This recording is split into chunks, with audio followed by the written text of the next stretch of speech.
Are you out there? Are there people that are out there right now that are finding their homes this way that can't walk into the bank or can walk into the bank, and they're looking for creative financing, right? Hey out there, everyone. Welcome to PINK TV, where we're helping you channel your financial freedom through real estate. I'm your host today, Michael Matthey. We've got a very special guest. We've got Mr. Scott Ulmer on here today, as you all know, and I would assume, love, I can't put words in your mouth, but we hope that there's some definite family pink love going on here right now. We've got a phenomenal episode in front of us today, guys. We're doing this video series with subject twos. So one of the things that we've preached since y'all came on board, so we're talking to folks that are already active affiliates with us right now, out there doing deals all over the country. We love that, but we're also talking to people right now, and people are looking at us. They're looking under the hood. They're kicking the tires. We appreciate that. What we want y'all to know on both sides of that spectrum is that we are a Swiss Army knife, and Dan crafted that. This was a couple years ago at this point, who's our COO and just a gifted guy. But, we've never really gravitated to that immediately. Now, as we've had to pivot during, obviously the pandemic and changing in market conditions, opening up new paths for our folks to make money, opening up new paths for folks that are looking at coming on board with us to make money, letting them know that it doesn't matter, good market, bad market, hot market, cold, underwater, distressed, retail, we can take these deals down. We're going to talk about that today with the expert, in my opinion, in my world, Mr. Scott Ulmer. So thanks for joining us again today, guys. Give us your background. So I've been doing real estate investing full-time 25 years and come from a volume-based background. We're doing about 150 deals a year. We would buy them for cash, fix them up, and we'd sell them off on really short-term contracts with the express purpose of creating homeowners. And one of the things we would do, Michael, is we work with folks who can afford a mortgage, can afford a down payment, for many reasons cannot walk into the bank today and qualify for institutional or bank financing. And there's just a huge segment of the population that fits that criteria. Self-employed business owners are one of the biggest that we sell to, but that is kind of a little bit about my background and kind of combined with PINK today. But I've done over 3,000 deals, always had a specialization in working in kind of the non-traditional real estate, creative real estate, no cash, no credit type deals. And I have a lot of experience with those, and sub 2 just happens to be one of my favorites. And I will tell you this, that some of my training, and everybody's had some good mentors in their life, I've had some great ones, some of the details, which is obviously where the devil lies, we were talking about that on a prior video, that's really what separates the ability to do these deals from those that may not be able to. So with the experience, with the mistakes I've made, with the good, the bad, the ugly, we've really put together kind of the process for really how to do sub 2s in a way that obviously is good for you as the investor, but also put some protection measures in for the seller, and ultimately can leave the deal feeling good that both parties kind of got what they wanted. So that's just a real quickie about me. No, definitely want that elevator pitch, if you will. So guys, he is back on this channel because we have had overwhelming responses to this. Most people are just simply not aware of this strategy. So you talk about process, Scott. Break that down, if you will. So a lot of technicalities in this, which is why most people just don't go out there and do these deals. You don't know what you don't know, right? That's right. So if you could kind of walk through that process, identifying the deal, kind of soup to nuts. Yeah. So, well, first of all, I think, and I was on a podcast and I was getting asked kind of a similar question. Patterning a business around just sub 2s is going to be a hard road. It's not something that you can find in every deal. It's got to have the right seller, right motivation. So you don't necessarily know that the seller is going to be amenable to this until you've had a chance to really get to the right deal, the right seller. So kind of back up, what are you looking for? And that's kind of, that would be the first question. So would that go back to short versus long-term goals, or particular housing, like a type of house or an area of house? I would tell you that it's probably a combination short and long-term. And then I think certainly the house and neighborhood would dictate if you want to be in it long-term, right? Sure. So I think short-term, long-term, with some sub-2s, you're able to obviously get paid up front, which is what we like, and get paid along the way. But the length of the sub-2 is going to be predicated on the motivation of the seller, and if they're willing to let you basically take over their loan for the duration of the term. And that can be challenging. And let me hit pause here, not to interrupt, but if you're seeing this video for the first time, if you're just now getting exposed to sub-2s, we're going to go ahead and drop the video links below for previous videos on this. if people are watching for the first time, what's a subject to? Yeah, I was going to say, if I go too technical or maybe too granular, pull me back out, and so I explain it in layman's terms. So subject to is where you're buying a house from a seller, you're taking legal title, but you're leaving the mortgage balance of the seller on the home. It's remaining in place. So the phrase comes from you're buying the home subject to the underlying mortgage remaining in place. A traditional deal, so an arm's length transaction, a willing buyer, willing seller, you sell the house, you order title work, the title company makes sure that the title is clear. They go back and make sure there's no liens or encumbrances, and they will insure over that. When you're buying a home subject to, you are buying it knowing that you're leaving the first lien, typically the first lien, in place, and ultimately just agreeing to take that over. So the difference from a traditional deal, which is where it's a clean slate, clean deed, insurance on the deed, make sure that there's no issues that come up down the road, versus this is you are buying it legal title, you're just leaving that lien or that first mortgage in place, buying it subject to. And the agreement is essentially, and this is very important, you're not agreeing to assume anybody's mortgage, assuming, and I do hear people interchange the old assumptive mortgage. That's right. And you, in order to assume a mortgage, you're going to have to go to that bank. You're going to have to qualify as if you were just a Joe Schmo off the street. And now all the qualifications have to be made. You have to be able to qualify. That's just not what we do, and it's not what we tell anybody to do. You don't ever sign personally, and you're never going to assume someone's mortgage. You're simply agreeing to take over the payments, take over responsibility for all of the upkeep, maintenance, everything that goes into owning a home, utilities, taxes, insurance, mowing the grass, making sure it's taken care of until such time you have somebody in there occupying it. So you're agreeing to all those things. You're just not agreeing to assume their mortgage. You're simply taking it over.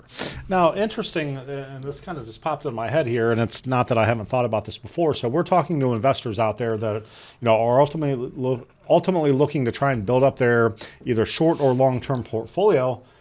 Could you also get your own permanent residence this way? 100%. Are you out there? Are there people that are out there right now that are finding their homes this way that can't walk into the bank or can walk into the bank, and they're looking for creative financing, right? So if you don't mind kind of going down that path. No, it's actually, it's kind of an old adage in the real estate world, in particular in the kind of real estate education, real estate seminars. You hear a lot of folks say, you shake enough trees, you find your dream home, or you could. I've seen it happen a few times, and the answer is absolutely yes. So you run across the right deal in a house that interests you, there's no question this is a great option.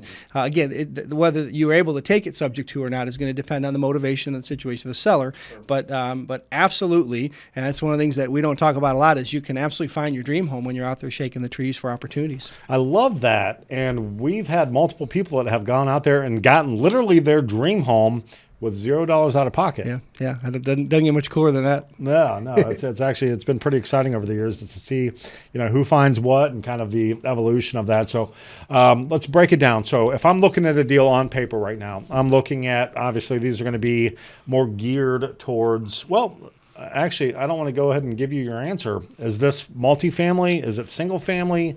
Is it commercial? Can you do all of the above? Sure. So the answer is you really can. Now, commercial is a different set of rules in many cases, but the same premise applies. Now, it depends on what you're targeting. So, in fact, we just put a commercial under contract last week. So now whether we end up taking it down sub 2 or not is another story. But I'll tell you that it certainly can cross-pollinate through other sectors, multis, commercial, et cetera. But my experience would be primarily residential. And so you're targeting folks, again, there can be a multitude of situations, but what I have found is the most ripe for the picking subject to sellers are those that are either behind in payments, getting ready to be behind in payments, creeping on the foreclosure door, those that may not have any equity in the property. And today, whereas snapshot in time, even sellers behind with the market conditions today can have some equity. But that kind of no equity, low equity, behind in payments, getting ready to be behind in payments, that's a really good motivator for the potential to sell the home subject to. So if you're targeting it, and certainly the direct mail component and some of the things that we do, you're targeting those pre-foreclosures, choosing the areas you want to be in, zip codes, price ranges, right? If you want long-term holds, you're probably not going to want to deal with war zone type properties. That would be my straight advice, by the way. I cut my teeth in the war zones, and I learned early on that that's not the best place that you really want to do business, especially when you're doing long-term type deals. You knock on the door and then you move away. Well, that was one of the first things I was told, right? Yeah, in case they think you're trying to collect something, they shoot you, right? So funny, not funny, but so but the reality though. Well, I was just gonna say that's the reality of it, and when you're concerned with your safety, that's not what we're trying to do, and again, that's certainly don't want to knock that, but that's just not what we train. So depending on what you're targeting, and if you have a direct mail, hopefully you're getting some inbound calls from sellers that have fit the criteria, have some motivation. Let's assume they're behind in payments, and so you're going to ask that. You're looking at a lead sheet and kind of reading the tea leaves, as we say, and there's some really important factors. And first and foremost, if they're behind in payments, that's going to be one of the questions that you obviously ask. And again, if you're targeting pre-foreclosures in your direct mail or any sort of campaigns, they're calling you. They know and you know that they're behind in payments, so it's not even the elephant in the room. So questions are very simple. Mr. Seller, do you mind if I ask what you owe on your mortgage? It's not, are you free and clear? Because we know that they're not. And I don't based on the target market. Exactly. Based on, so we're getting a list of people that kind of fit this criteria. And let me hit pause here real fast, not to interject. Well, to interject, where are you finding those people? So we would love to give great content to our online audience. What are a couple sources? And I know you touched on a couple. What has worked for you in the past? Sure. And more importantly, almost what has not worked for you? Well, I'll tell you what's working right now. And I think maybe that would be as valuable. So we have a couple places we work with. As far as direct mail is concerned, and there's a company called REI Print Mail. And there's also a company called GoBigPrinting. And GoBigPrinting actually has an app called Print Genie. Really cool. You can literally drive for dollars. We did this about 2 weeks ago, found 15 properties that looked vacant, abandoned, just kind of had the look of somebody calling me for attention, right? Grass is maybe a little overgrown. Yeah, mail all the overflown, signs. all the signs, right? So you can, from this app, literally push a button. It'll send the postcard you want on the spot. I mean, it's kind of amazing. Back in the days, we had to go back and look up in the books downtown and try to figure out people's mortgages, and that was always a challenge. Now you have it obviously at your disposal. So, and just to kind of dovetail off that real fast, so let's take a look at, let's say you found that you're driving for dollars, you find that house that has overgrown grass, has a mailbox full of mail. Clearly no one's living there. Mm-hmm. Skip tracing. Yeah, that's it. They also do the skip trace. Skip trace it too. So obviously, if you can get a phone number, that's even better, because let's not wait for 1 to 6. And ultimately, just make sure that someone is getting mail. If you've got a mailbox full of mail, you're right. Exactly. Probably don't direct mail them. Right. I mean, it's common sense, but as we found, common sense isn't so common sometimes. So, but if you have a mailbox overflowing, direct mail may not be the best way. So, we've knocked on neighbors' doors. We've seen contractors in the neighborhood, and you just ask around a little bit. It's playing a little detective work, and sometimes you get success there, sometimes you don't. But yeah, what's neat about GoBigPrinting, Print Genie, and then there's also one more program. I do want to throw this out there, because PropStream is a service we belong to. It's really thorough. They've just got amazing information at your fingertip, and so they can get you the skip tracing feature. It's very inexpensive, by the way. I think it's pennies. Don't quote me on that, but it's certainly it's in cents, not dollars, for skip tracing. So to get someone's information, be able to call them, that's optimal, because you're going right to the source, and hopefully you can make heads or tails of whether or not there's a potential deal there right on the spot with the phone number.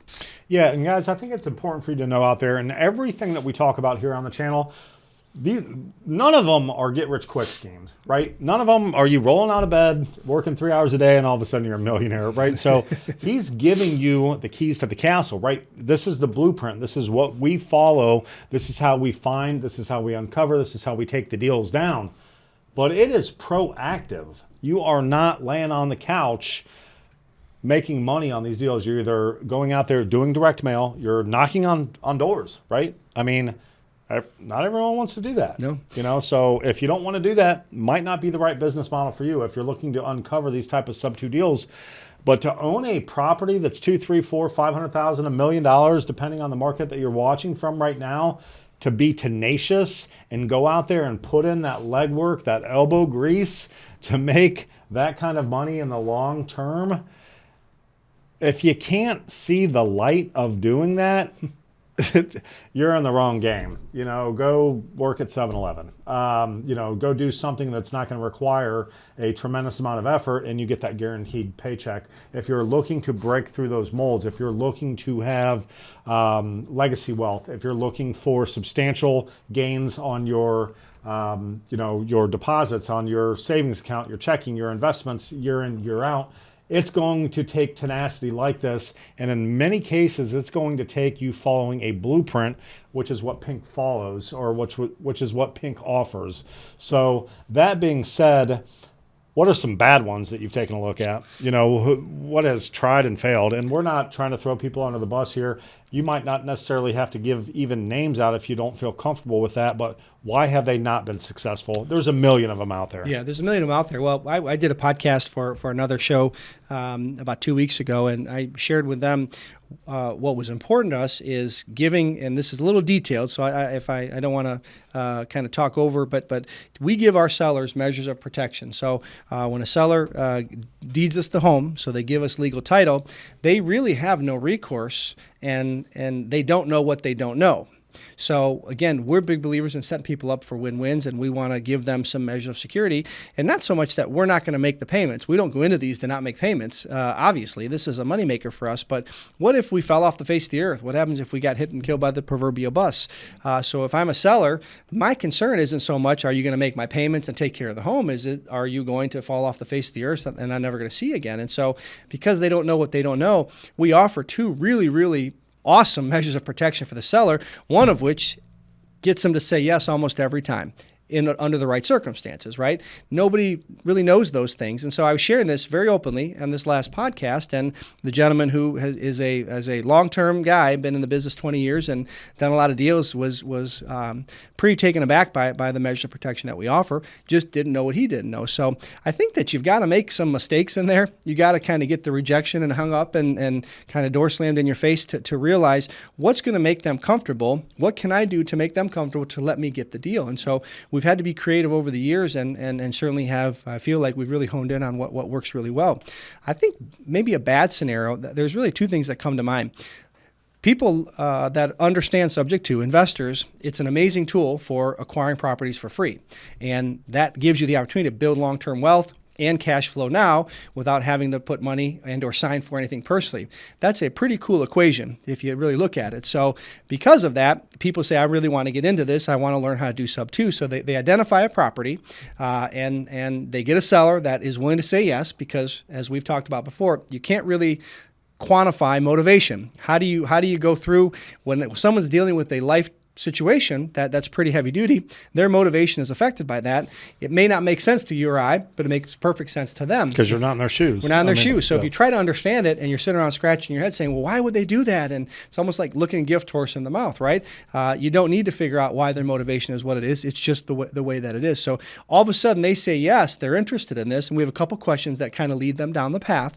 Now you have a house, let's say it's not real special, has a lot of problems with it. It's not in a real special part of town.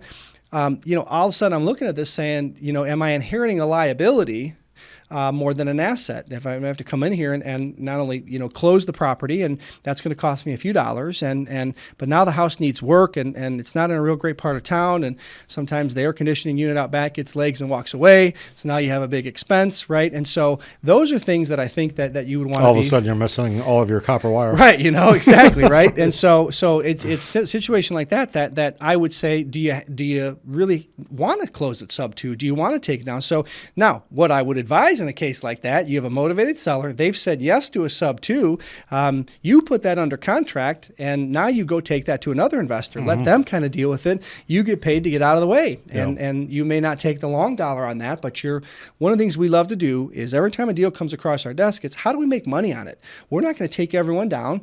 We don't want to get married to every property. There are some that we can't wait to get married to, but the others, you want to see, can you make money on them? And ultimately, we believe in putting everything under contract. Kind of very simple theme, negotiate the best you can, put it on contract, and then figure out what you want to do. And so it depends on kind of the long-term play, but houses that need a lot of work and houses that might not be in the best areas, those would be things I would look for to not necessarily want to take a property sub 2. Yeah, so I think that's important, guys. Every deal that you're going to look at as an investor, whether you're a newbie, you're middle of the road, years into this experience, or you're a professional, obviously every deal is going to be unique. What I love that he talks about is circumstances. You have never walked a mile on these people's shoes. Along the same lines, every house is a widget unless you are planning on living in it. Do not dissect the house do not have that paralysis by analysis. So obviously it's going to be a math problem. Like Scott said, if you have to go in there and there's kind of extensive work to do, take maybe a harder look at that. But I love what you said right there, and that's always been kind of our mantra. Let's get it under contract. The way you get a house under contract is not always going to be your exit strategy. Once the market speaks, once the buyers speak, once the home has been shown, once we've done additional math or you've done additional math on that, the exit strategy can change overnight. And that's just based on buyers and sellers. So everyone, hopefully you guys enjoyed today's episode. Obviously, we've got the founder, Mr. Scott Ulmer, here on the channel, who is he is really the guy. We're talking about sub-2 real estate, obviously non-traditional investment strategies. Creative financing, obviously, is one of the things that we bring to the table. So those of you that are already affiliates with us, thanks for joining us today. Love talking to you and look forward to seeing y'all soon. Those that are just now being exposed, guys, we're going to go ahead and drop a playlist below. We've got tons of information. So obviously look forward to chatting with you, answering any questions you have. But a lot of the FAQs, a lot of the information that you might be looking for, we've already done videos for that. So we are going to certainly encourage you to do that first. Once you do have an interest, what's the email we're going to use? Just mine. I don't think we have an email yet. Let's use mine. If you are interested in setting up a consultation call with me, it'll be brief. We'll see if we're a good fit. Make sure your market's open, of course, which is going to be the primary. We do have markets closed all over the country right now. We do have exclusive markets. So make sure, first and foremost, we'll talk about that. If your market is open, we'll continue the dialogue. If not, unfortunately, we're going to have to part ways as friends. That's one of the least favorite parts of my job, but unfortunately, I have to do it all the time. So guys, thanks for joining us today. Go ahead and smash that thumbs up below if you want to give our algorithm some help to get us additional folks like you on the channel. You want to hear more information like this. If you're a subscriber, thank you for joining us. If you are not, tell friends and family, subscribe yourself. We're looking for like-minded folks. And of course, ding that bell notification below. That's going to give you updates and alerts as we're bringing more information on PINK TV, guys. We're so stoked to get this off the ground here. Thank you for joining us. And until next time, make it a great day.